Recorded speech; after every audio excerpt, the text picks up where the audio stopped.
want to go ahead and call this meeting to order. This is the Town of Hilton Head Island Gullah Geechee Land and Cultural Preservation Task Force meeting, Monday, October the 14th.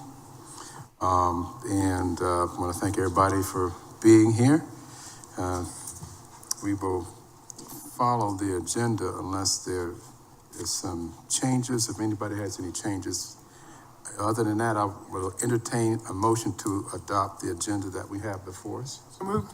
Second. Has moved, Ms. Wright has second. Do I have enough of a quorum to approve this agenda? Okay. Yes, sir. Those in favor, just show of hands. Okay. That's unanimous. And we have some minutes from August the 5th, and hopefully you've had a chance to read through those. Have any observations or corrections, I would ask for them at this time.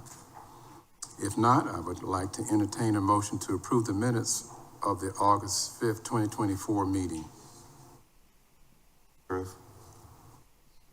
Campbell has Second. moved. Ms. Wright has second.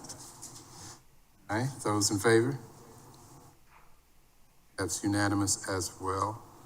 I think we're expecting a couple of our other members to be in attendance, Mr. Simmons, Leak, but we'll continue on and hopefully they'll be here shortly. But I will go ahead and move through the agenda in respect of everybody's time. I do want to acknowledge Councilwoman Becker for being in the House. Thank you for being here. Appreciate you. And at this time, we'll have staff reports, general staff updates on our LMO districts, and Missy's going to fill in for Ms. Shea. Good afternoon, task force members. Missy Lewick, Planning Director for the record. I'm excited to give you an update on our LMO and districts projects. We had two really amazing workshops with Town Council last month to go over both the districts project as well as the LMO priority amendment project and the LMO full amendment project.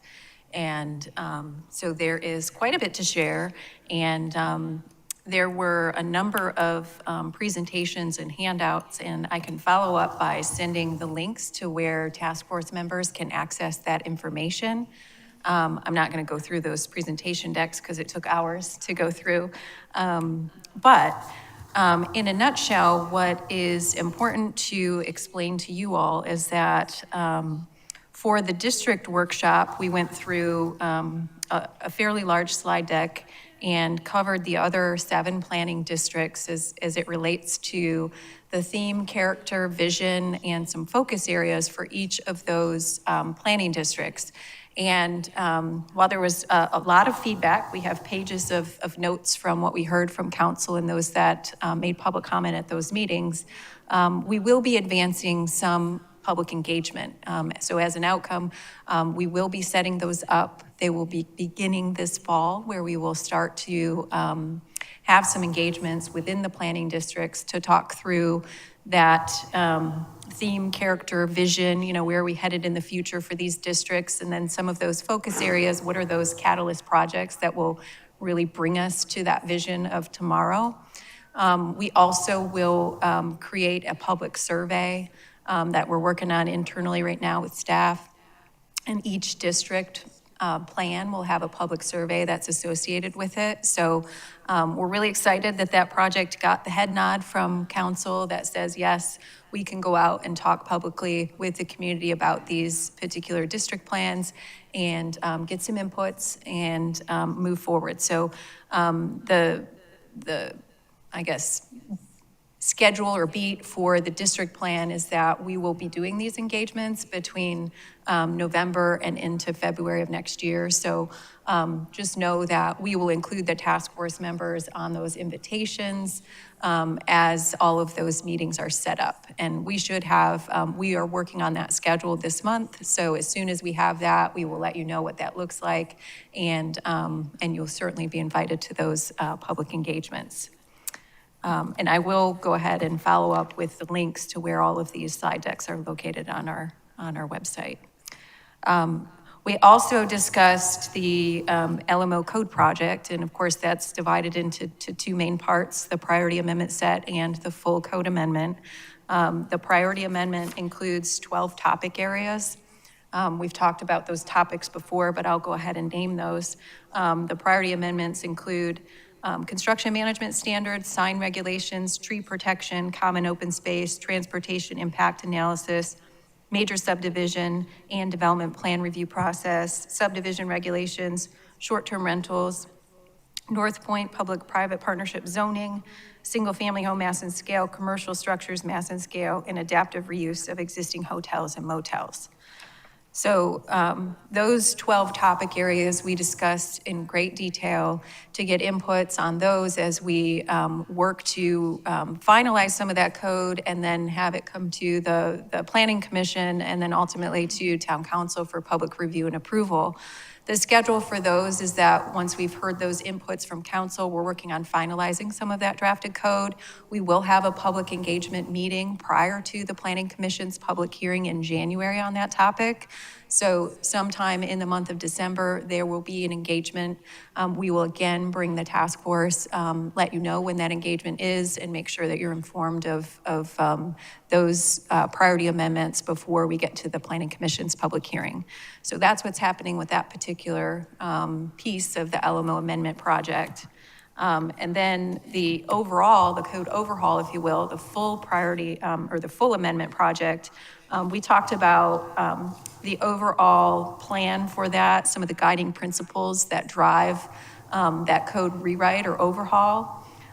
We also talked about the engagement plan that will be in place for the full code overhaul as well. So we've talked about, I think, with this body as well, that we have hired a code consultant that we're working with. When we're in the drafted code, we will work with, and we've talked about this with the task force as one of that stakeholder bodies, once we've gotten into drafted code. So that remains the same. And we included a page or a slide within that presentation deck that includes some of the, we would have a public website, we would have pop-up meetings and online engagements, we would have community meetings and open houses once we're in that code development, code writing stage. We would have stakeholder and focus groups, as well as appointed board review, and the task force was named as one of those appointed boards that would be involved in the full code overhaul. So I just wanted to make sure that you were aware that the task force and the Planning Commission, of course, was listed as an appointed board that would be involved a lot as we put together that new code and are reviewing it when it's being written and assembled prior to it being finalized. So as far as the overall schedule for all these projects, we've talked about that in the past. The priority amendments are on a faster track that's code that needs to be amended to meet some of the emerging community needs that need to be addressed prior to the full code overhaul. We're looking at that public hearing at Planning Commission in January, and then the remaining public review and approval process following. We anticipate that council would approve that with first and second reading in the February and March timetable. The district plans then are being developed right now with those engagements this fall and early into 2025.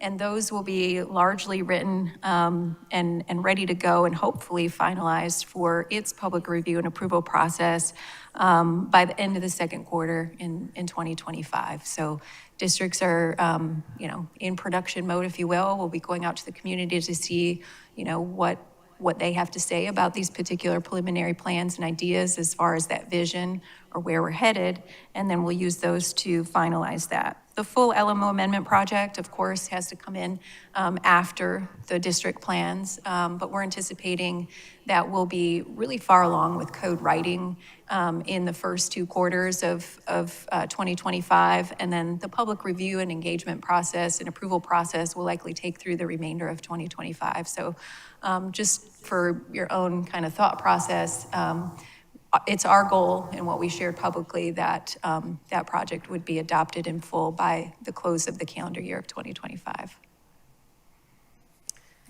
Do you have any questions? Questions for Missy? No, go ahead. Go ahead. Thanks, Missy. So the 8 districts, one is done, right? Yes, Mid-Island is done. So 7 more to go. 7 more. Are they all going to be done and voted on by council at the same time? And the next 7? Sure. As they come up and what that looks like in a final deliverable to council, it will likely include another series of workshops. We'll have to sort that out, probably 1 or 2 districts at a time. The final byproduct, though, is that they will all be threaded together into an island master plan. And so they can still be like pull-out chapters of a larger book, if you will. So we'll have to sort that out as we work through that, if they will all truly be adopted all in one, or kind of what that looks like. But it is envisioned that they are going to be part of one larger document called an Island Master Plan. I did have, you summarized that well. There's a lot of material that you had there. Will that material be available for the public as well as, is it on the website already? It is on the website, it is, and I will go ahead and forward you the links of where all of these documents are shared. Right. But yes, all of this information that we presented to town council at those workshops is on our website. And I asked that too because I've attended a couple of the sessions that they had for candidates that was running for different council seats, and the LMO has definitely been one of the topics of discussion. So just educating the public about it, I think, is very important, along with, any new councils that will be coming in, just having the background, because a lot of them wasn't that familiar with what was going on with the LMO. So I was just kind of curious as to whether or not it was public information that they would be accessible. And they are on the website now, but I will follow up with you all with the direct links to this information. Thank you, Ms. Yes, sir, Mr. Campbell. Are we still gonna be able to meet with the code writers? Yes, absolutely. Good question. So as a stakeholder entity, yes, the task force will be reviewing those parts and pieces as we assemble the new code. We're just not yet at that stage in the code writing process where we're having those types of engagements with the consultant. So we're still working on, so part of the meeting was to make sure that before we give the final approval on what's called a code blueprint to the code writer, that we've reviewed with council in that workshop setting, some of the guiding principles and, a draft table of contents and, kind of some of that structure that we're looking for. And once we do that, then we will have an updated schedule from the code writer on meeting the timetable that we just discussed. And then how do those engagements that we've already agreed to both in their proposal and in what we set out in the RFQ. And one of those included the task force specifically as a stakeholder body. So yes, you will be involved with the code writer. Missy, in these sessions and the discussion that's going forward, has there been any talk about sites or properties that are culturally sensitive? Culturally sensitive within the code project, or are we talking about districts? Because the answer is we certainly are doing a cultural assessment in all of the district plans, and the idea is that the district plans would be reflected then in the code that's written behind it. So we're not far enough along in the code overhaul project to really have a definitive answer on how that may be addressed through code.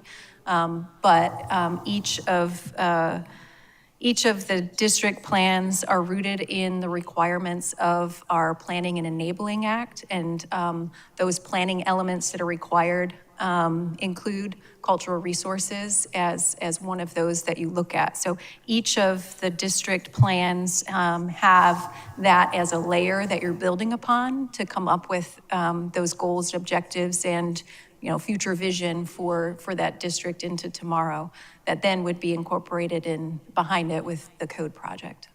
Thank you. I just want to make sure we keep that in the conversation. I've heard from folks in the public that asked that question about how we're treating that. Hey, yes, Mr. Hintz. How many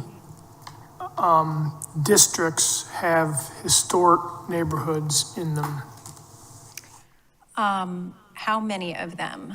Let's see. I think almost all of them do. I think Forest Beach does not.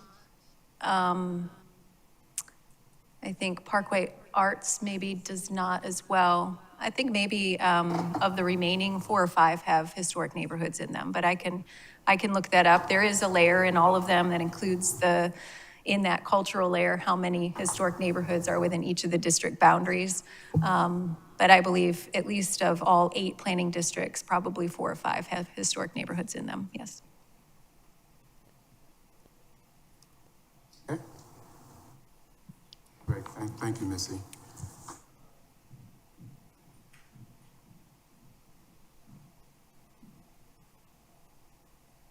And next on our agenda is staff report on the historic neighborhood permitting and design studio report. Barrientos.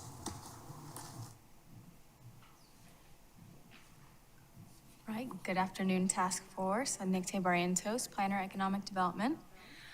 Following our meeting on August 5th, we have received a total of 4 new requests for the Historic Neighborhood Permitting and Design Studio. The requests include information regarding heirs property, guidance on density allowances, and conceptual site planning. Some of the details on the 4 new requests, again, property development, including conceptual site planning, heirs property. For one of those, the family has been connected with the Heritage Library, but we are still having conversations internally regarding development. Again, another property development, this one is information and guidance on density allowance and zoning. And the last one is also property development, more focused on manufactured home placement. Of those 4, 3 are still in progress, and then 1 has been completed.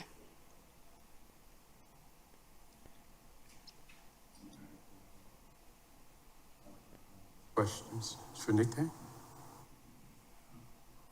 That's your report.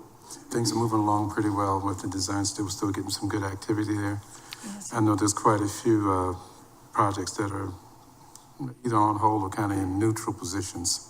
So we'll keep pressing forward and making ourselves available for the public and making sure that people know that we have this resource here at the town. Any questions from anyone in the public on this particular topic? Should have asked that for the first one as well. But, okay, great. Thank you, Nick. Thank you.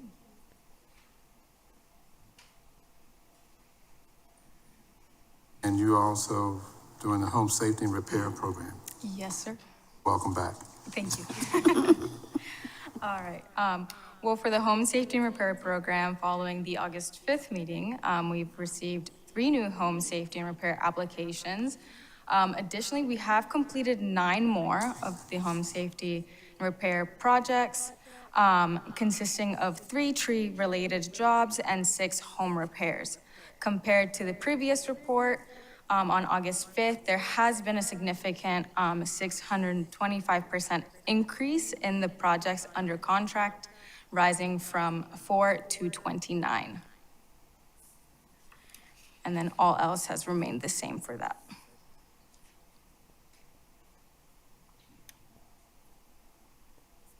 All right, questions on this, colleagues? Ray, you're doing a good job with that. Anyone in the public have a question for us on this topic? Yes, sir, Mr. Campbell. The 9 tree pruning and removals, were that after the storm, before the storm? That's hurricane. All right. Sorry. No, you're good. I actually am not sure on that. I can ask Sharonica and get you an answer back.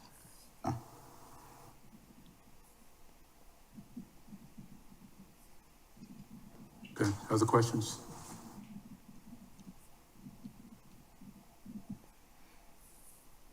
Very good. Thank you, Nick Day. Of course. If you're up for the next one too, right? I am.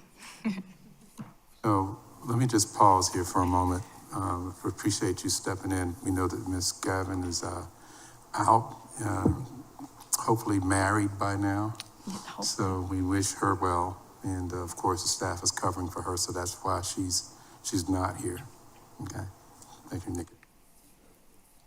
Thank you.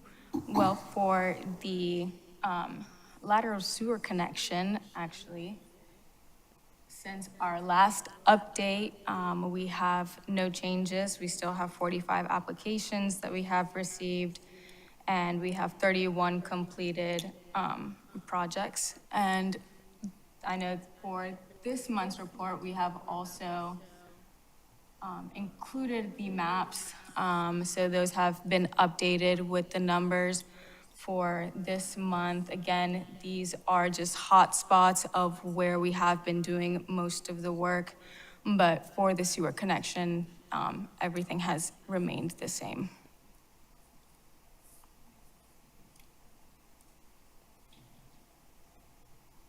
Questions? All right. I did have a question. Hello. With the ones that have withdrawn from the applications, did we follow up with them to see reason why? Was it because of funding that they had to pay, or? I'm not sure if Ms. Gavin has followed up on those. I can ask her as well for that.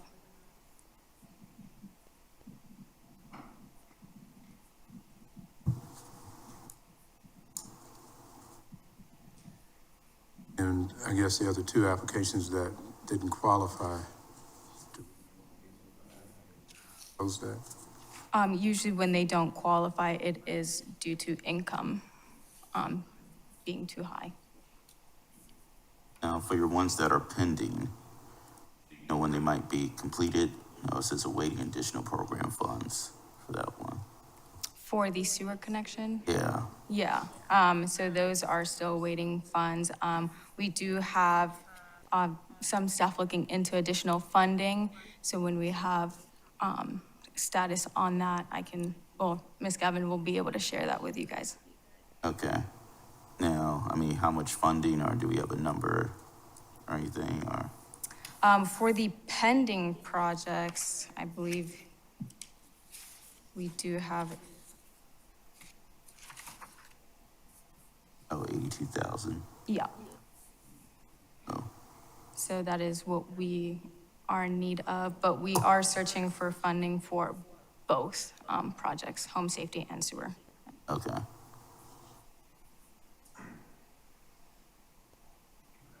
Questions? Good?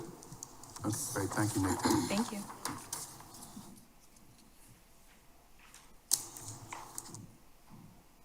All right, the next item we have on our agenda are discussion items. Land preservation update, Ms. Luana Graves, seller with Low Country Gullah Foundation.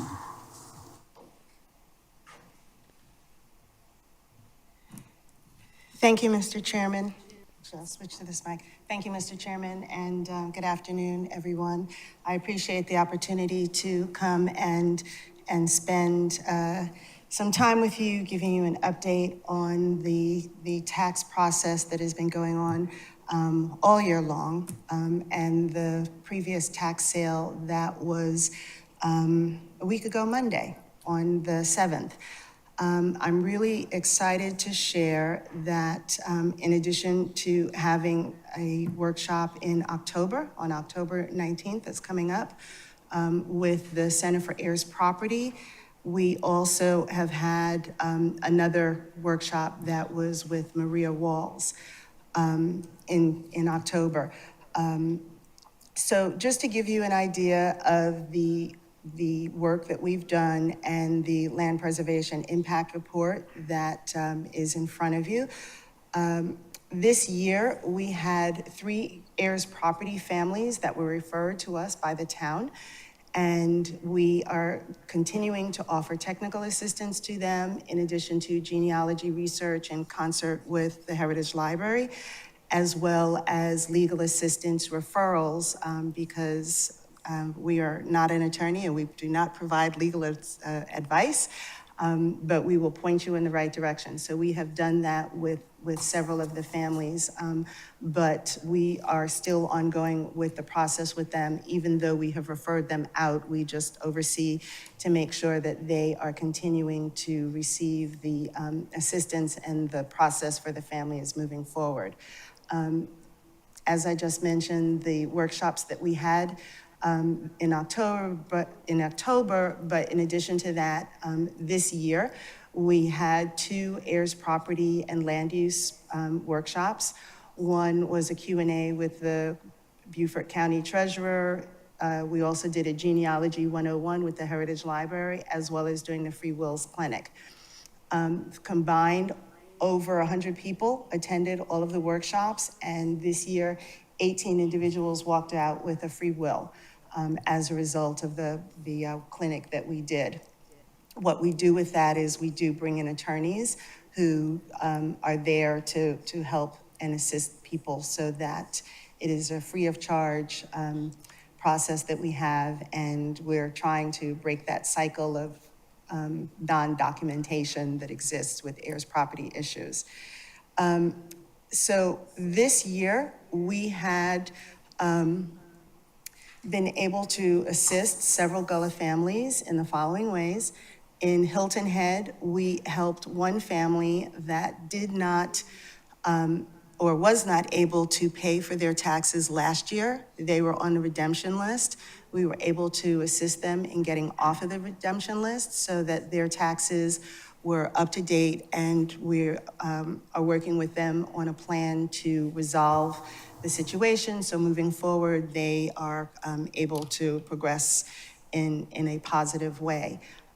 We also help, and I'll just throw this information in, we also help in Bluffton with tax payment information and assistance with one family. And in Beaufort, we also assisted 11 families with tax payment information and funds. So this year at the tax sale, I'm very, very, very excited to share with you that we were able to make sure that no one on Hilton Head and in Bluffton went to the tax sale. We were at 100%. I've told you in the past that this is not an exact science, and sometimes people do fall through the cracks because we are still in the process of identifying who is heirs property, and until they actually say that they're heirs property, if the property is in an individual's name, not listed as heirs property, we can't know that until something bubbles up. But regardless of that, we were able to make sure that no one went to the tax sale from Hilton Head. There were some properties that were on the list, however, they were not Gullah properties that made it to the list in Hilton Head. So in summary, I just wanted to say that we're really excited about the consistency in the work that we're doing. We have seen a consistent number in applications and requests for heirs property assistance with the families. On Hilton Head, last year we had 6. This year we had 6, last year we had 5, and the year before we had 8. So we're pretty evenly working year to year with the different families that are coming in. Of course, we have been able to increase some of the funding that we have had, which also enables us to increase the amount of families that we're able to work with and number of service offerings that we can do. Our financial position still remains strong. We have low operational expenses, and we are very committed to cost management. And we're, again, very proud of what we were able to do, not only in educating people on heirs property and their issues, helping them to maintain their property, helping them to establish a way moving forward into the future so that they can also establish some generational wealth from the property. So with that, if I can take any questions, I'll be happy to do that. Questions? Not a question, but just a comment. We really appreciate your collaboration with the town. I'm sure I'm speaking for all of us. You're such a wonderful resource for the community, so thank you for all you do. Thank you, I appreciate that. One question. Campbell? Yeah, I know you said that you had attorneys working with families about with free wills. Have you ever thought about doing something with free trust? That is one of I'm in the process of working on the calendar for next year. Okay. Which will include trusts and LLCs, as well as succession planning. So in addition to the mix that we've had, because of course we're always going to do wills clinics, and that is always based on attorney time. I mean, they're dedicating their free time on a Saturday.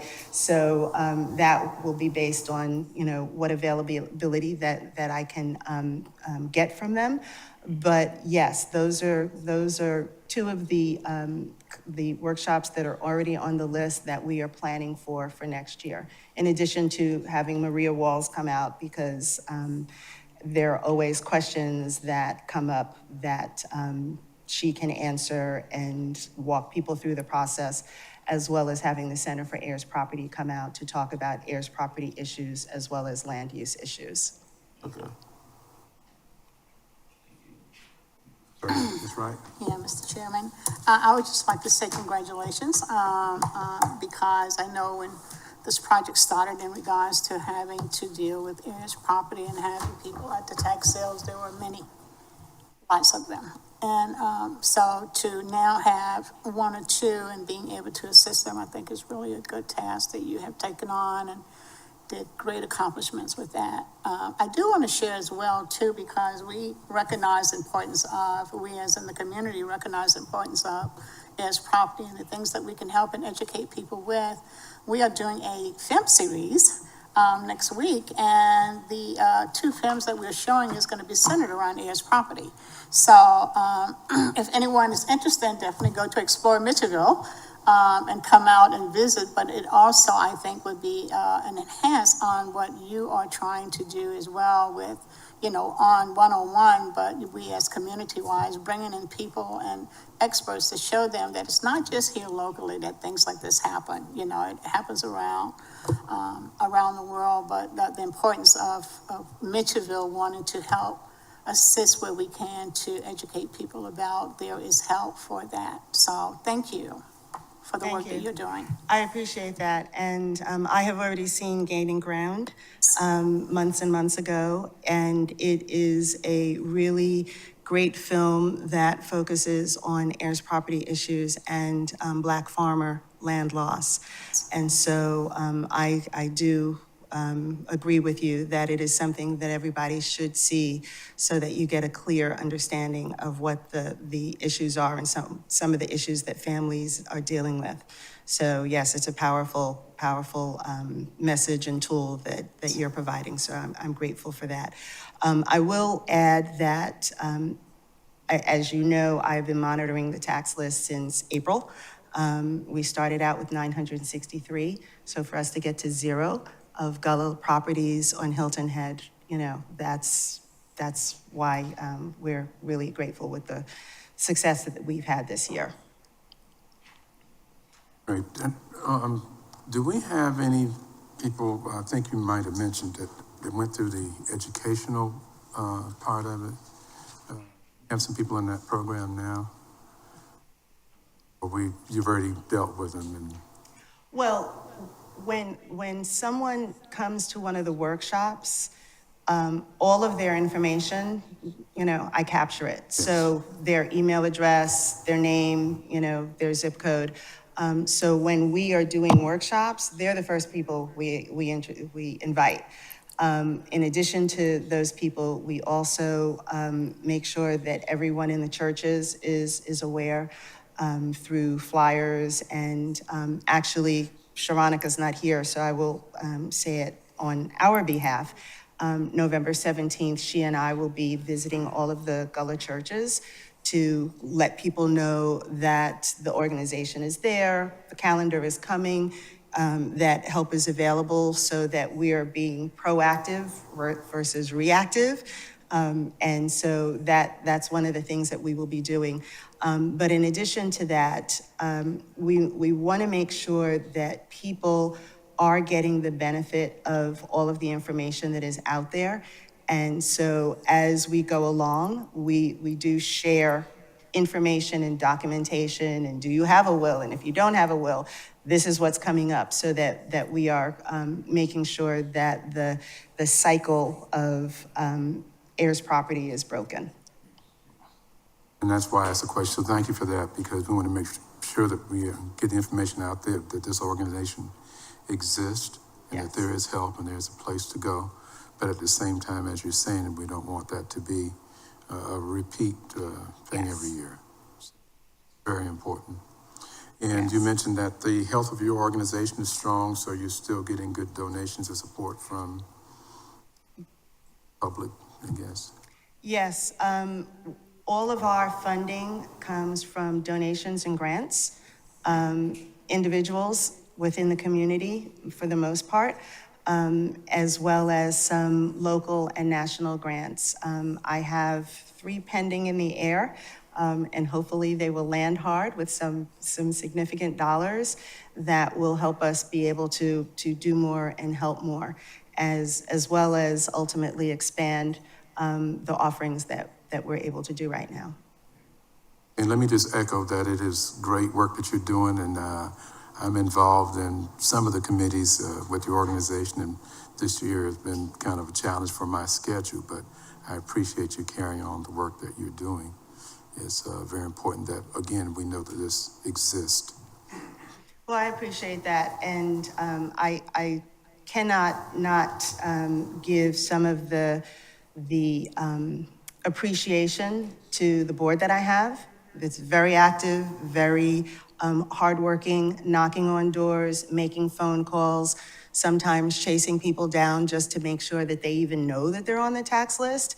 And believe it or not, we've had several cases this year of people who were surprised that, you know, whoever was paying it last year didn't pay it this year, and that kind of story. So we have a very active board that is committed to making sure that heirs property is not an issue for us. Questions? Okay, great. Thank you very much. Thank you, Luana. Also want to acknowledge Mr. Thomas Boxley in the house from our Gullah Geechee CDC. Thank you for being here. Of course, that just reminds me when we talk about heirs property and certainly preserving properties and some of the work that you're doing. I won't put you on the spot this time, but I also appreciate what you're doing with the CDC and some of the resources that we're all excited about and the programs that you have going on in the community now. So thank you, sir. Okay, the next item we have on our agenda is Historic Neighborhood Stormwater Infrastructure. Jeff Netzinger, Stormwater Program Manager. Good evening, sir. Good afternoon. Good afternoon, Mr. Chairman. Good afternoon, Task Force members. Perfect.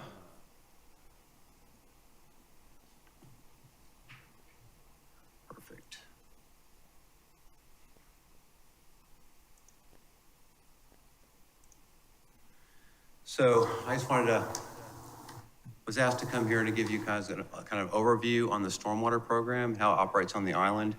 And then when we get to the part about the corrective maintenance program and routine maintenance, just do a little bit of a deeper dive about what our challenges are in the historic neighborhoods.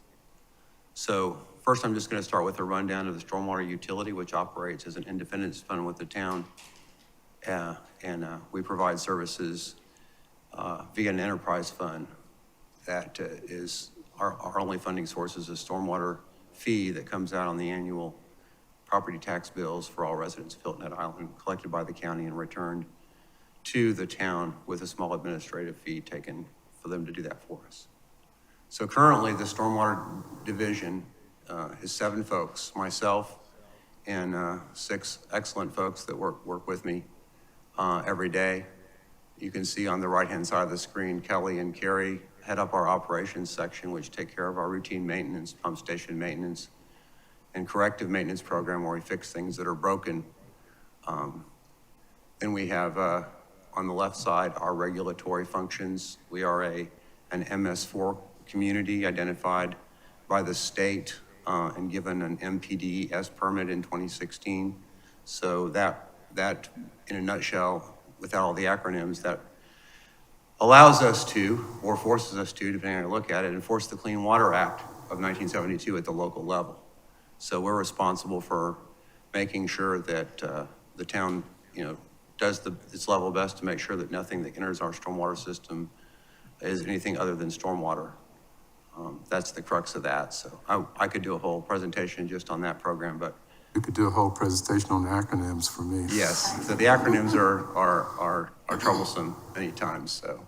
That's the theme, though. We're enforcing the Clean Water Act. When you see us driving around the island and you see a site under construction, a good example, we're making sure that that black silt fence is up, keeping the soil on the site, not getting it into our ditches and pipes, and ultimately into our precious coastal waterways. So that's the sort of thing that we're doing. We're also doing plan review to make sure that anybody who proposes to do something is going to be in conformance with that. Yes.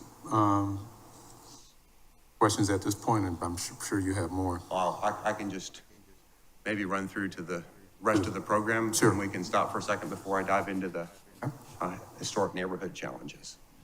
So here's what our programs, the portion of our division is responsible for. We do routine maintenance, so any of the ditches that are owned by the town or covered by an easement that we have acquired that drains a public right-of-way.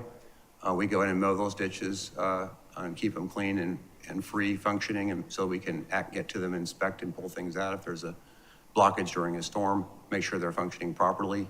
Currently, there's about 40 sites that we do every year. We're constantly increasing that number a little bit at a time as we gain new easements or discover new things that we're responsible for. Then we have 4 major stormwater pump stations, and we do routine maintenance and operations on those.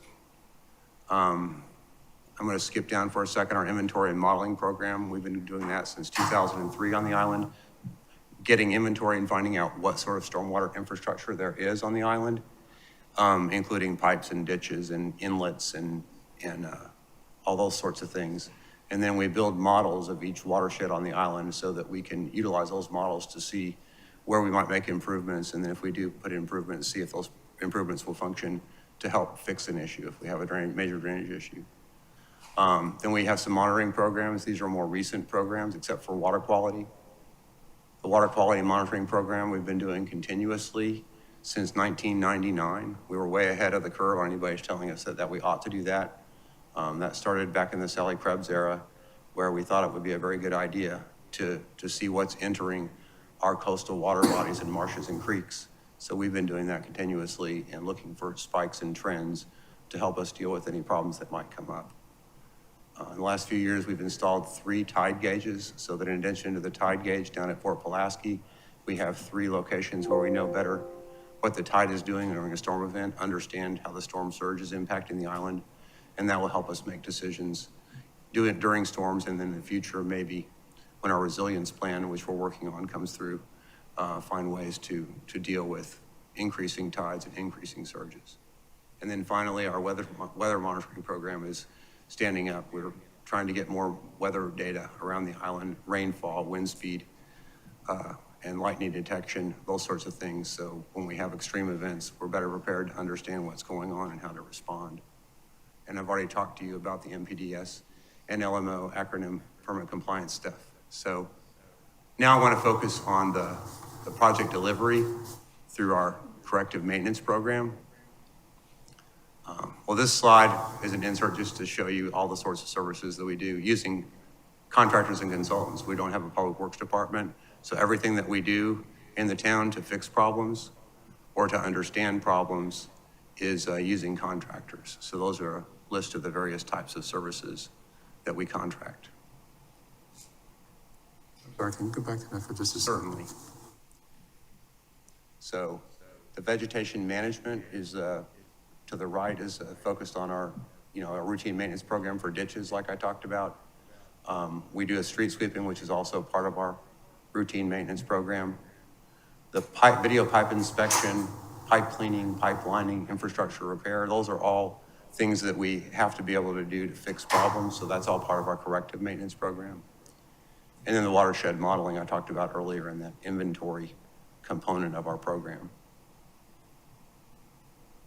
Thank you.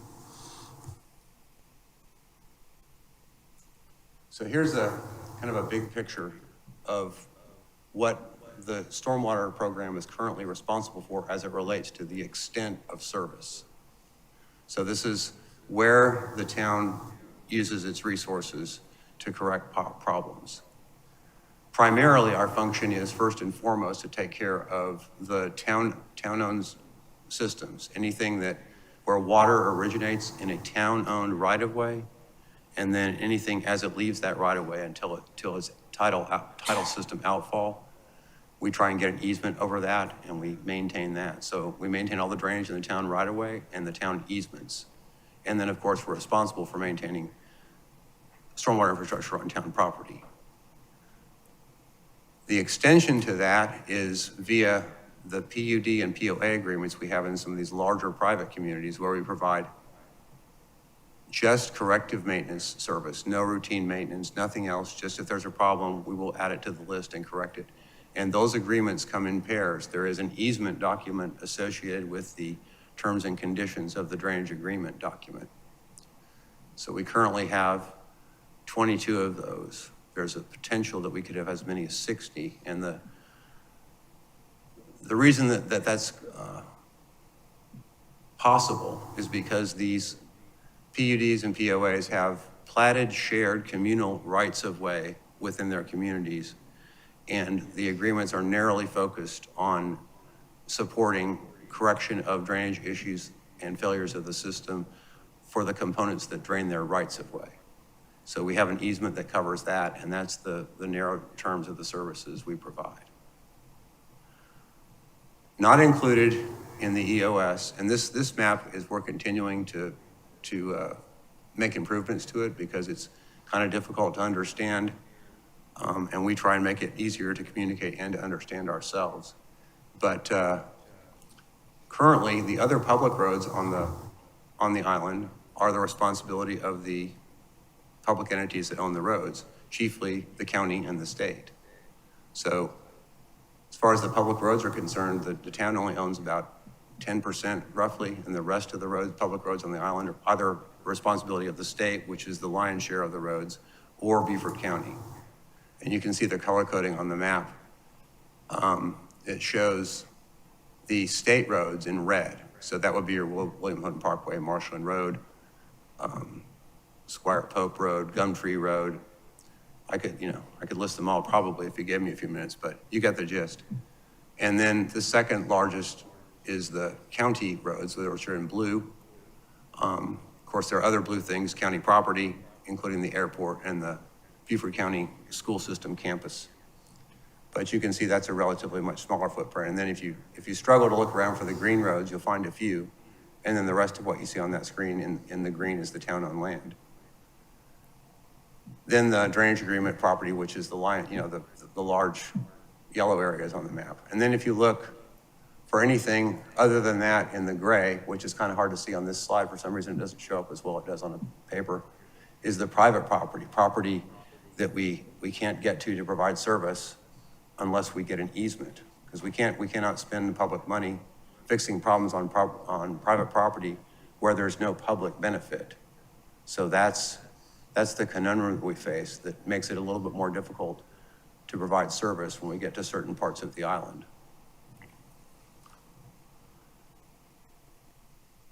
So the corrective maintenance program is about finding out where there's problems with the systems that we're responsible for and getting them fixed.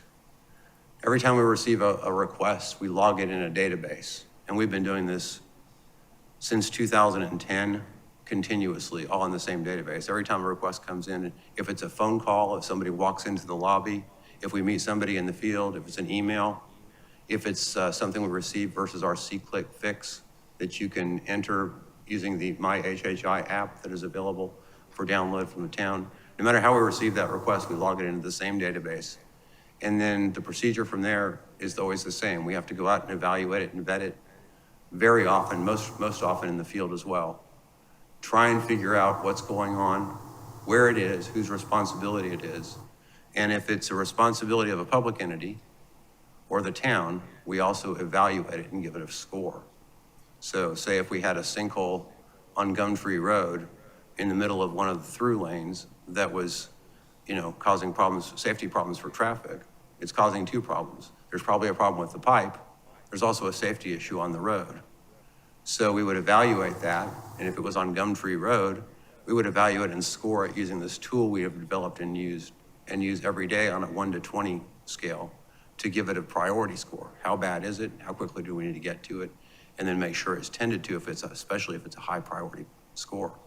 So if we found that pothole in the road causing a safety issue and it was the state's, we'd score it, but also immediately call the state and say, hey, you've got a problem, come fix this, please.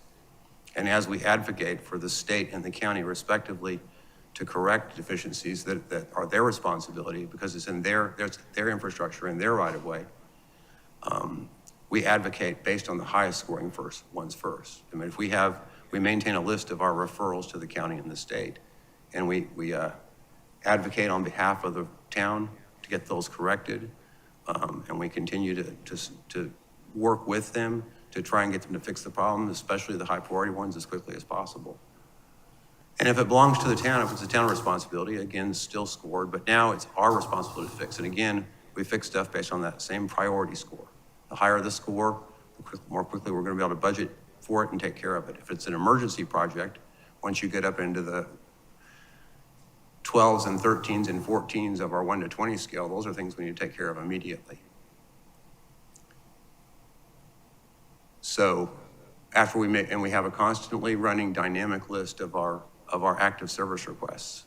It doesn't just get cut once a year. Our database helps us maintain it daily. So we can print out a list of what we have active that's our responsibility by rank or by service request date or by area at any point. So that helps us be really on top of where we are with the program. So now, I'm going to move in to give you just a sense of what it looks like. And again, this map's just kind of overall where we filtered for just the service requests we've had over the years in the historic neighborhoods. The following slides after this overall slide will kind of dig in a little deeper, showing you kind of a more zoomed in snapshot of what it looks like in each one of the historic neighborhoods. And this is kind of a dated map. When Sharonica told me we had a presentation she'd like me to give, I didn't have time to update these maps, but I would like to be updating these quarterly or annually at the very least, so we have an accurate representation, and also put some numbers on this that are more exact than just a bunch of stars. But if you have any questions at any point, I'm always available here and now or at any point in the future to answer questions regarding any particular service request or service request in any particular neighborhood. So we just start, no particular strategy to this, the way these slides are presented. So here's just a look at the Big Stony, Little Stony neighborhoods. It's more difficult to see the stars on the big screen than I would have liked, but so you see the ones that are open qualifying for service is a star with a full red. So you'll see one here on, I think that's Murray Avenue, if I'm not mistaken. And I guess this was 2 years ago. So here's one on Squire Pope. Another one, again, so this is how we rank them. And again, open referrals, we're tracking this about as closely as we track the ones we're responsible for, because we're trying to get the county or the state to take care of the problems they have.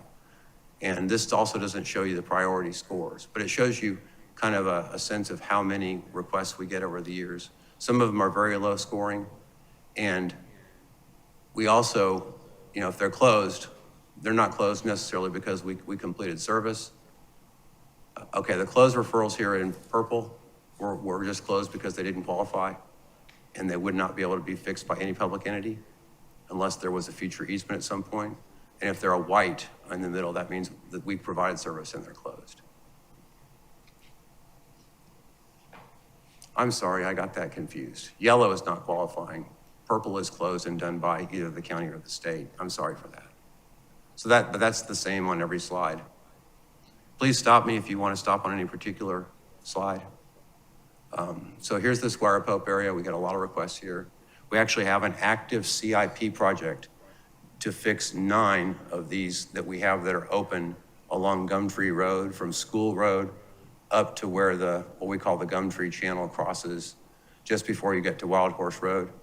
That project is in design right now. When we get done, we're going to pull the trigger on that and fix a bunch of these small to middle priority projects that would otherwise maybe not necessarily get tended to unless they were grouped together. We made it a priority project by grouping them together, and we're diligently working on that with our consultant, and then we will be working with the state since the Gumtree Road is a state road.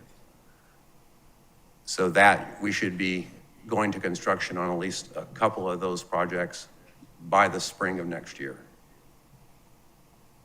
That, you said on Gumtree Road, right?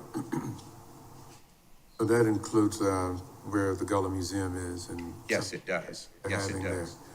There's a particular problem we have there at Georgiana where the town installed a pathway that's a little bit too high, and we didn't put anything behind the pathway to get the water back to Gumtree Road's drainage system. So we're going to install 1 or 2 inlets there, so that will provide a source of relief for the Gullah Museum to be able to drain and get that water shed, because we know that is a chronic and terrible issue. I've been out there on several occasions to witness what's going on. Yeah, I've just heard that, and I've heard about that, So, seen it a little bit myself. yes. Have you experienced anything similar to that with other developments? I mean, because the thought is that, of course, that property was there, but then subdivision behind it that kind of caused an issue. I'm just wondering with other PUDs, does that cause an issue in some of the other historic areas? Were you talking about specifically about that problem? Yes. Okay, Have you specifically seen about that something problem. similar? The to main that? problem with that, in that particular situation, is just the lay of the land. The property is extraordinarily flat, and but we're not providing any relief for that. We need to get that relief there so something can be graded to so it can drain. Right now, it doesn't have any place to go. And it's just a few inches, but it's critical. Those few inches are horrible when we have those heavy downpours. If you have a summer downpour and then a week later you've had 3 inches of rain, a week later you have 4 inches of rain, that property is inundated. And that definitely needs to be addressed. So that's probably the main part of the project, really. Other things we're doing along Gumtree Road are fixing things that aren't quite as severe as that. My question was, have you seen that in other areas with similar properties like that particular issue? We do. We see it in some areas that we're working and addressing where we can. We see them in a lot of areas where it's a problem and we can't, or we try. Kobe Accord is a good example. We have acquired easements along Kobe Accord. We tried to make that one of the dirt road acquisition projects, but in order to do that, you have to get 100%, as you're aware, 100% buy-in from all the property owners in order to donate the right-of-way to us so that we can go in and pave the road and install a drainage system. And when that happens, we're using stormwater resources and our transportation divisions and the town resources in general to get that done. And we really do want to get that done. In the case of Kobe Accord, we weren't able to get all the property owners willing to do that. So because the 3rd lot in from the street or the 4th lot in from the street was a no, we couldn't get enough to make it enough homes to be qualify for the paving program. Because I think the minimum on that is it has to serve 6 properties. But we did get the drainage easements over the first 3, and then that one that said no to a drainage easement, and then the 2 beyond that. So now we're able to provide continuous service from Squire Pope Road all the way up to the 3rd lot, the end of the 3rd lot. And that helps some, but beyond that, there's more problems that we'd like to solve if we could get an easement, but we have to get that easement. So what do you think the challenge is to folks not giving that right away? Well, we do a lot of in-person meetings. I mean, we've met with that particular property owner on numerous occasions, in various situations to try and convince him that it's a good idea. It's a good idea for him, it's a good idea for his neighbors. But we're not thinking about like a condemnation or anything like that, because in the end, it doesn't drain a public right of way further in, but it affects a lot of people. And if we can get those easements, then we can come in and help. So I guess I'm asking that question for a reason as well. Do people Sure. maybe not understand that they're not losing size of the property or any value to it, or is there any impact to it that maybe we just don't understand? You know, the reason why, or they're just saying no? I mean, a lot of times, sometimes you are dealing with preconceived notions about things, you know? Not everybody believes that the government is here to help. We believe the government's here to help. We're here to help, but some people don't. So there's sometimes suspicion. Sometimes the language barrier is a little steeper, and we try and get around that with bringing in people that are better able to interpret. But we've been working on this with this one particular person. Like I said, it's probably been 3 years, and I mean, I've met with him personally at least 4 times, and others on my staff another 3 or 4 or 5. So it's almost a constant effort on that particular owner. We think we're making headway, and then Yeah. Yes, so, familiar. okay. Okay. The Mitchellville-Bagall area, a lot of the property up there is private. We also don't get a lot of calls. And tends to be larger lots, and I think maybe that's part of it, but you can see here from the map, and it hasn't changed. If I update the slide, you're not gonna see many more stars. We don't get a lot of calls up in this area.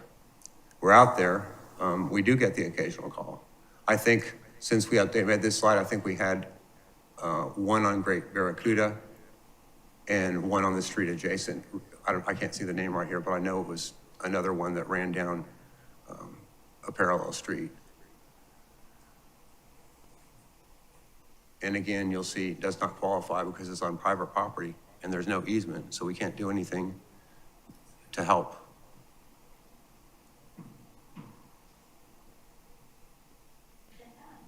Certainly.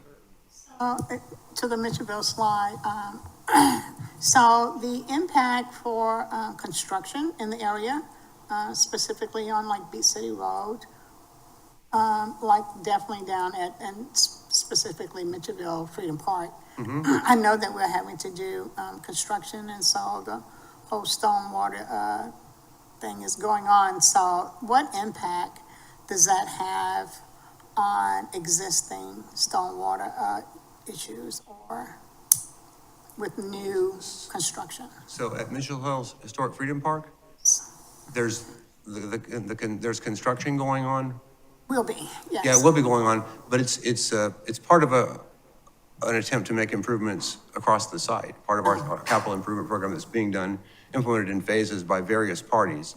It's a really good partnership that we're having to get that done. And along with that, when they put more infrastructure in, the stormwater component of that will be implemented as well. There's a stormwater master plan for the site that's already been completely done, and any improvements that are made as part of the CI program for that site, as they're implemented, they're gonna make sure that each piece is completed in conformance with the stormwater master plan.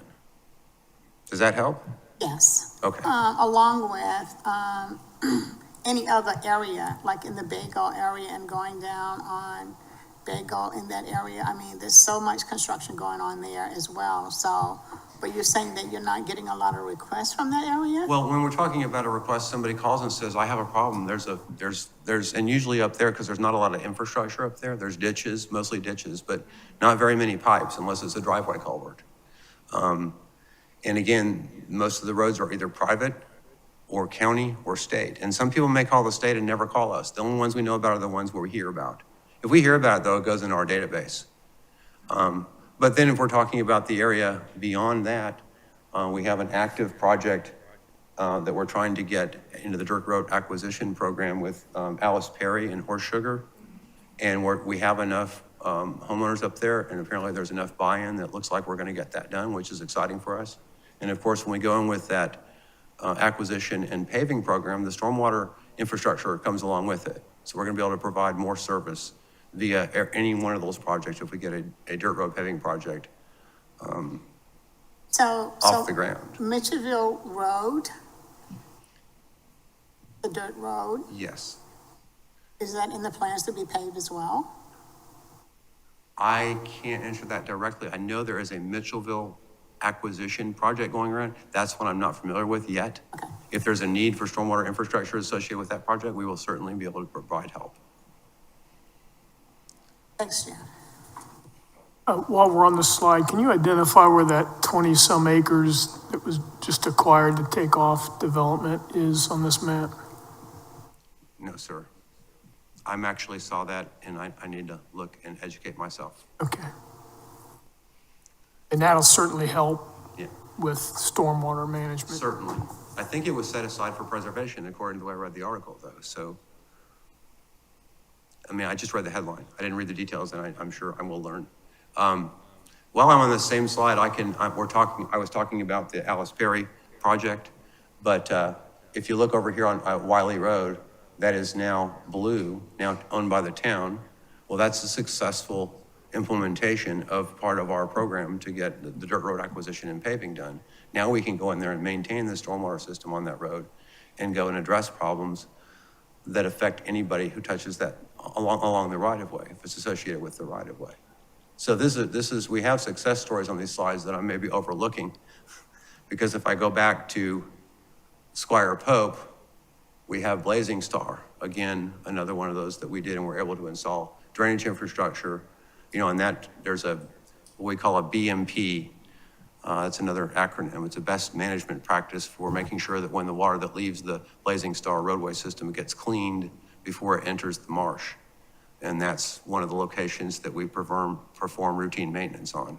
Because it's now part of what we are responsible for. So we're always excited about that. And I believe Reiner Drive is on here, also another road that we acquired and paved. And again, the same thing, something we can now provide service there. So a lot of residents, and the more we get, the happier we are to be able to provide more service to more residents.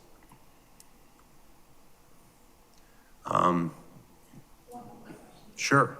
So if the private property that someone has gravel or any, then would you assist with that as well or not? You can't spend money with the public money on something that solely solves a single private property owner's issue. Does that help? So if that property is not just a system for a private home, but it's a food traffic or like easement, Even if it's shared access easement, if we don't have an easement that's dedicated to us so that we can provide the service. But if we can, if there's a reason, if we can find a justification for it and get to it, and we have a list right now. I believe I had my staff get together last week while I was out of town to continue to refine and expand a list that we have of easements we would like to get. And that's at about 30 right now. And we're gonna be looking to fund specific targeted money, resources, time and effort into getting some of those easements beyond our staff capacity to do so, because the 7 of us do a whole lot of work, but there's a lot of work in getting an easement.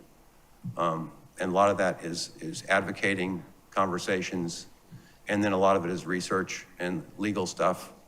It's complicated, so. Yeah, we're very interested in that particular issue. Go ahead, Mr. Hens.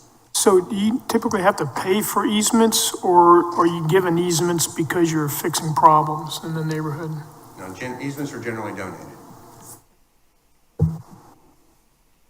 So to Ms. Wright's question, I think that even if it's a property that would benefit the whole area, you don't have the Well, ability if there's to. a communal benefit, that's why Copia Court continues to be a really good example. There's a whole bunch of folks that would benefit from a continuous string of public easements so that we can fix and provide a functioning drainage system to protect a whole lot of homes. So that's where the communal benefit comes in. Continue. Okay.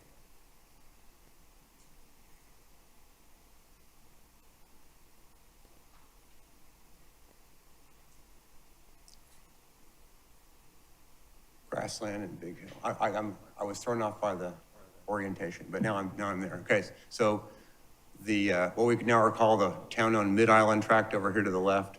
So Ben White Drive is the functioning arterial for Grassland, and that's owned by the county. There is one ongoing issue there. I guess it's two, but it all relates to the ditch that's supposed to drain most of Ben White Drive. That's just an example. It runs behind Sylvie Tubb Apartments and up into the Mid-Island tract. And it would be really nice if the county would get that easement so they can take care of their roadway outfall. So he's in, some of those things on the easement list are for us to acquire, others are to advocate that the county acquire, and in some cases, if it's that important to us, we will get an easement over a system that drains another entity's public right-of-way. And I think we've been doing a little bit more of that of late because we don't like residents to suffer. Right now, it's a ditch full of water and there's some stuff in it, but thankfully we haven't seen any time where Ben White Drive was flooded or impassable. But the ditch, needs to be maintained before something happens where that is no longer the case. Of course, all of that changes when we have hurricanes and storms. Well, I did really well during Debbie. Yeah. I mean, we went out there and we got a call. The ditch was full of water, but there was no water on the road. So that's always makes me happy when the water's in the ditch where we want it to be. So, I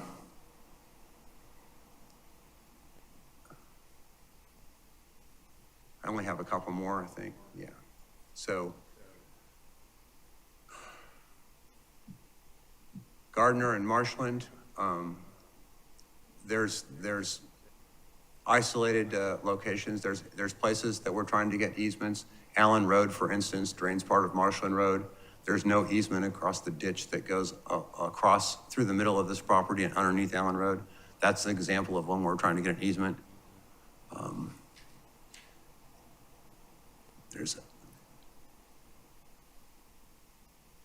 If there's any issues you'd like to discuss on any one of these slides, please stop me.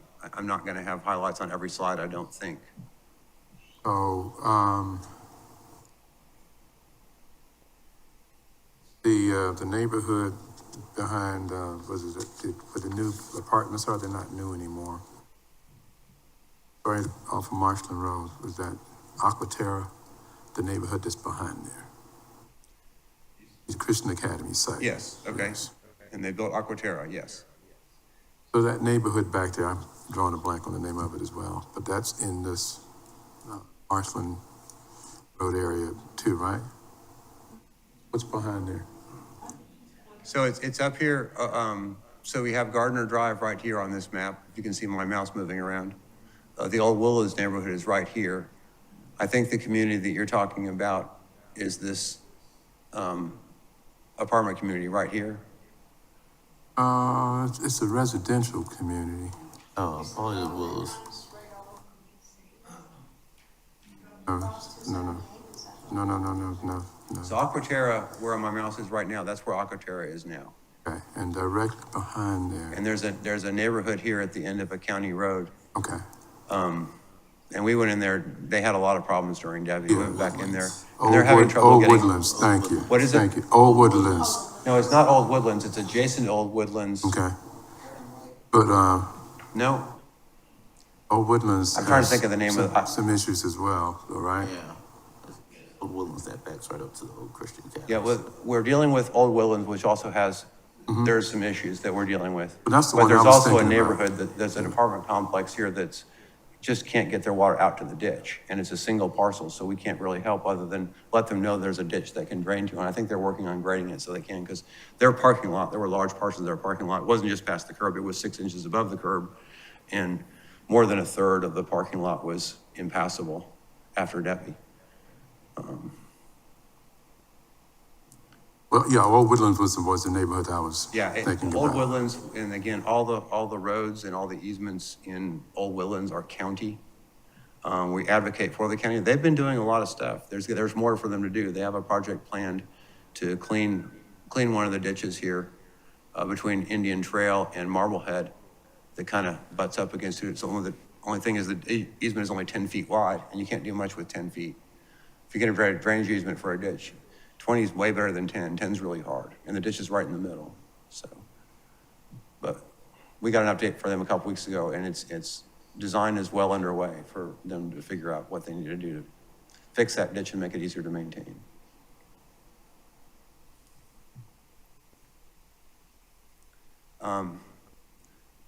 The Chaplain area, we've had some things that we fixed on our own property at the end of Bradley Beach Road. We have ongoing issues trying to get the county to fix everything they have. That's a little bit of an issue on Bradley Circle, but most of that's been taken care of. There's a few issues along the north side near Abalone, where there's some of it that's not functioning right now that we're working on. And then we have, things like Seafront Lane, where Seafront Lane is just so low. It's a real heavy lift to drain. I guess I should have mentioned earlier the way these maps look. It's that color gradient from these deeper blues up to the oranges. The deeper blues are really low elevation, as you can see.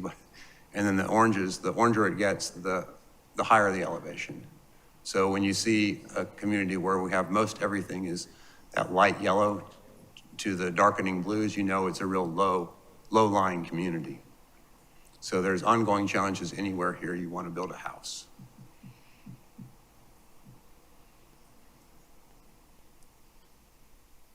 And again, so just compare that to the last slide in the Spanish Wells area. We have some really good high ground here on this peninsula.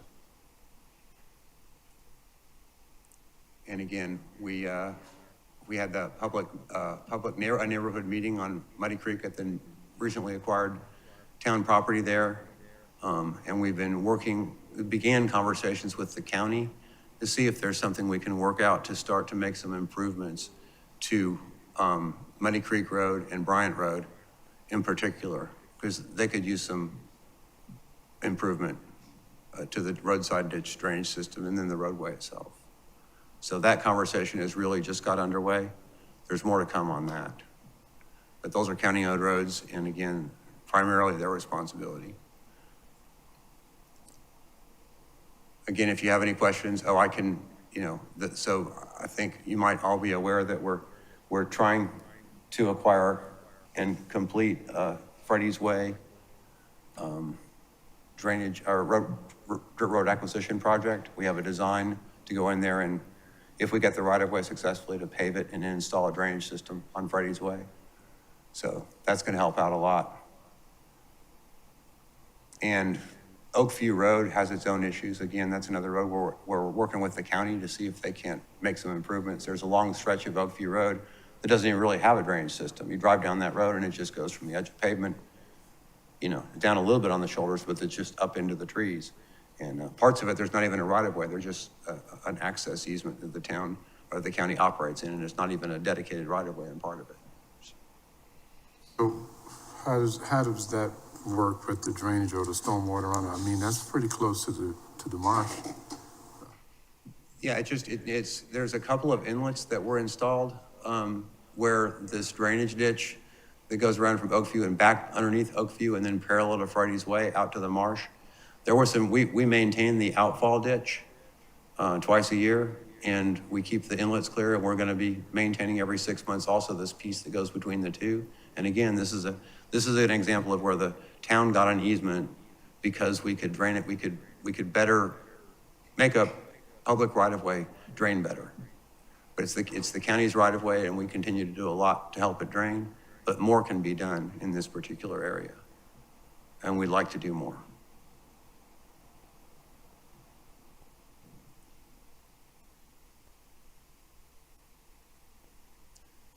Jonesville Road, again, we had another community meeting there. It was very successful a month or so ago. And we're learning some new things. Again, this slide is now outdated. I believe there's a couple of issues adjacent to Olive Shell Court where we heard about some issues we need to look into, see if there's a way we can help again when it gets to the back of a community and it's a problem for one or two residents. If there's a way we can get in there and serve a bunch of residents, there might be an opportunity for us to get an easement and be able to provide some service to improve the drainage system. We've heard about a couple of other things that have allowed us to update this slide. But again, we're always listening and again, advocating when it's something that the town or the county or the state should fix or could fix, and then taking care of what we can. This is, an example of Jonesville Road. There's no town-owned infrastructure except for the stuff associated with the property the town purchased last year.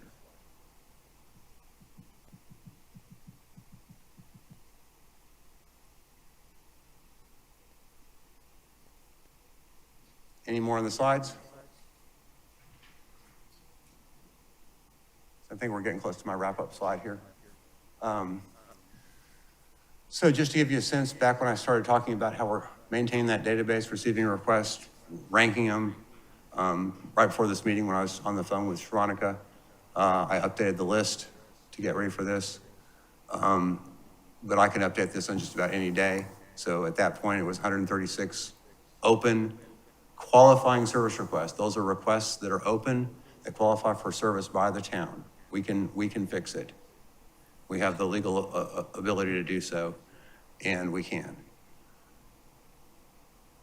72 new requests came in, and all of those are not reflected here yet because we haven't had a chance to evaluate them all. When we have a big storm, we have a lot of requests, and it takes us a while to vet them all.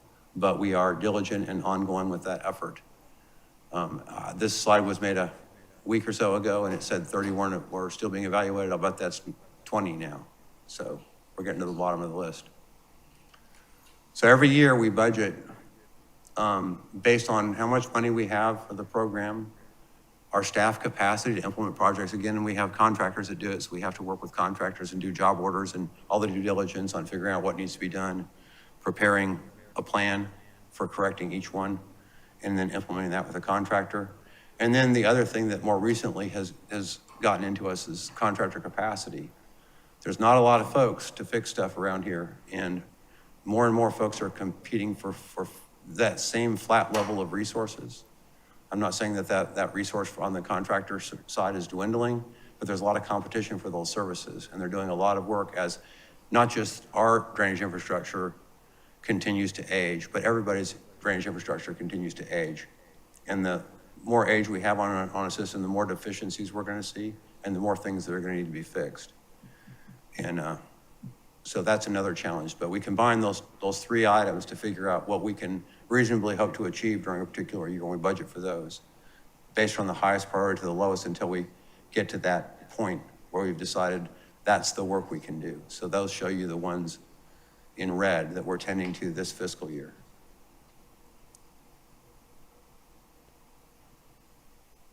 And then a quick rundown. The active CIP projects that we have, some of that money we transfer to our CIP program. It's maintained by the town in the CIP division. We still have folks that we manage the projects individually by one of us or one of my staff.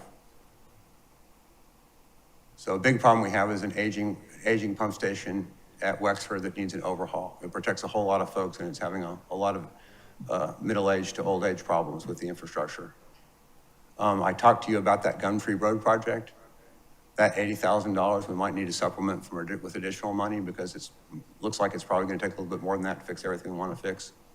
But in that ballpark somewhere. Again, Jarvis Creek outfall, that's a resilience improvement we're trying to implement to better protect the communities served by the Jarvis Creek pump station that's there by the Wendy's on 278. Trying to fix a chronic issue in Folly Field, another real low neighborhood, and the outfall is not much lower than a couple of the roads and houses in that neighborhood, so that's a challenge. We just acquired Main Street, so we're gonna have to spend some money fixing that infrastructure.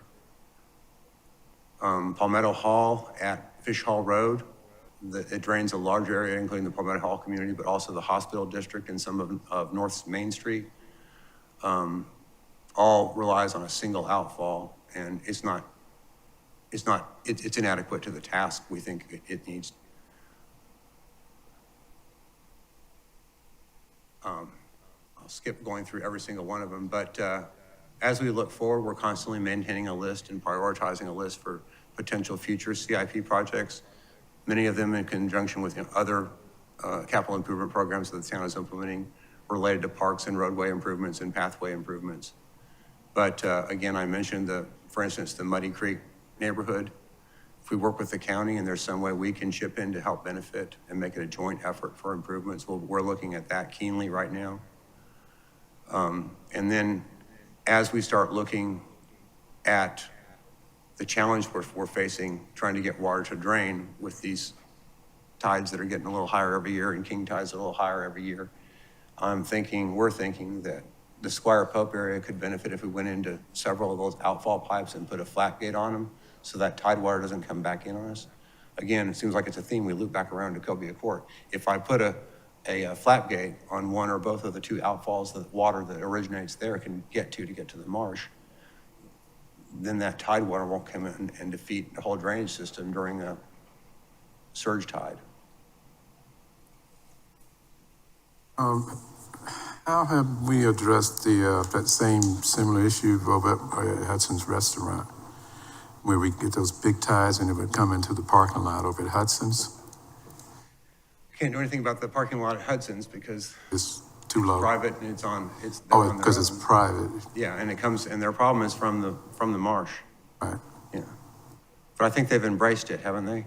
Yeah, they've kind of built up, I think, another So, inches on the flooring. but those are the sorts of things that we're looking at as part of our resilience study that is ongoing with our consultant. We're almost done with that first phase where we're just kind of get a good idea of what the final part is going to be to put the pieces together to figure out what we need to do policy-wise and project-wise in the face of potential increase in the sea level, the average sea level.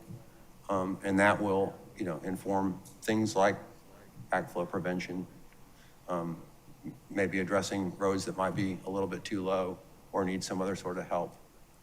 And then policy issues. Maybe we start requiring consultants to use a higher rainfall condition when they're designing development, make sure they can accommodate a little bit more rain, put in more detention, that sort of thing. I mean, this is great information. I've been, with me and several people in the community, I know have been asking questions, and I'm just kind of excited about getting the education piece of exactly how this program works and our department works. The questions we have of, what are we doing about it? I'm always big about trying to let the community know that we do have something in place. Now, what that something is, I'm not sure I even knew before I started to talk with you about some other projects, but I appreciate you coming here and educating us on this.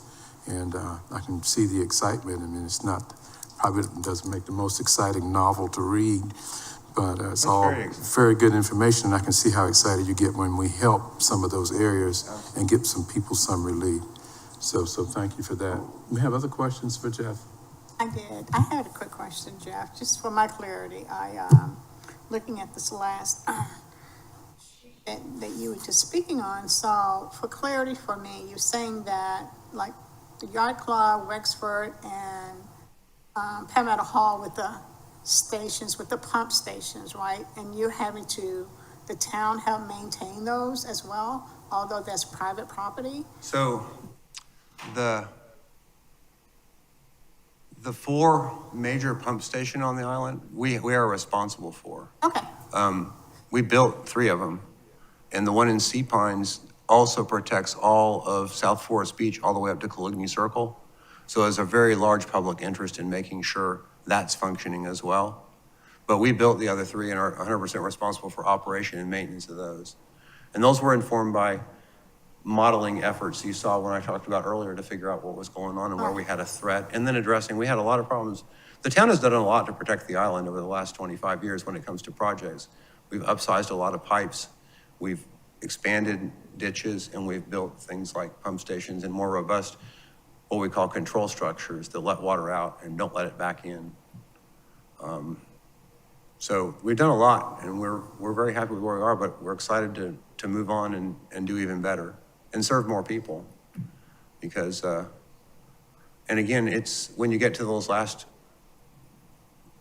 parts that's very difficult, when it's a bunch of individual property owners. If you're dealing with a community that has a POA, they can speak for the whole community and you can do stuff. But if it's a bunch of individual property owners along a road, you need, in order to get a drainage project to work or a roadway project to work, you have to have a consensus and a buy-in from all. And that's a challenge. Big challenge. But we're always working on it. So. Thank you. I can see some of your success stories as you talk about in the various communities, so I know you guys are definitely making progress. And thank you for this report. Thank you. Very educated. Thank you for giving me the opportunity. I love to talk about stormwater, so. Yeah, If you want me to come back and talk more about another subject, we can do that. I can't wait till the movie comes out. But I think you answered all of the, well, most all of my questions, you know, like what's your biggest challenges, what's your biggest success, you know, what are the areas, so this is very informative. Other questions? Yeah, well, we may have you do this again in another setting, just to educate our public, and I think that might help. I'm very interested in the communication piece and trying to get easements from people, and why or why not, or try to, you know, keep working on that piece. So if any of us, certainly from the task force, could be a help in historic neighborhoods I will probably be calling you. I will be calling you on that. Yes, probably, sir. for sure. Please. I mean, I think at some point we're going to be looking at maybe having, if we've got a collection in the same area, having a community meeting to discuss, so we can get together and. Beneficial. Yeah. Yes. So that would be great. Thank All you. right. Thank you. Okay, we find ourselves at the end of the agenda, and unless there's, didn't you have something you want to share with us about your upcoming? Thank you, Mr. Chairman. I said earlier when Ms. Sullers was up, I kind of alluded to the fact that the contribution of educating our community in regards to heirs property, you know, having these films coming up is going to be very beneficial to the community. And so we are definitely encouraging anyone who's interested in attending, just send me an email or just call over at the office, and we will definitely put you on the list as a guest. So you're definitely welcome to come in and join us. And that would be October the 23rd and 24th. So we're having two different films, and you're definitely welcome. And they are centered around the heirs property. So, and I do have a couple of flyers if anyone wants one, so you can have that and put it on your refrigerator. Yeah. Thank you. Thank you, Mr. Chairman. You're welcome. And I believe this Saturday coming in, they have the food festival at the Gullah Museum. Yes. Yeah, I believe that's the 19th. Yes. So I always get excited about a food festival. Hope I can get out there and have my breakfast, lunch, and dinner. And also I want to say thank you to Ms. Fee and Mr. Anthony for being here and your interest in your public service. We wish you well. So thank you for just being in attendance. If there is nothing else, I will entertain a motion to adjourn. So moved. Thank you so much. Have a great day.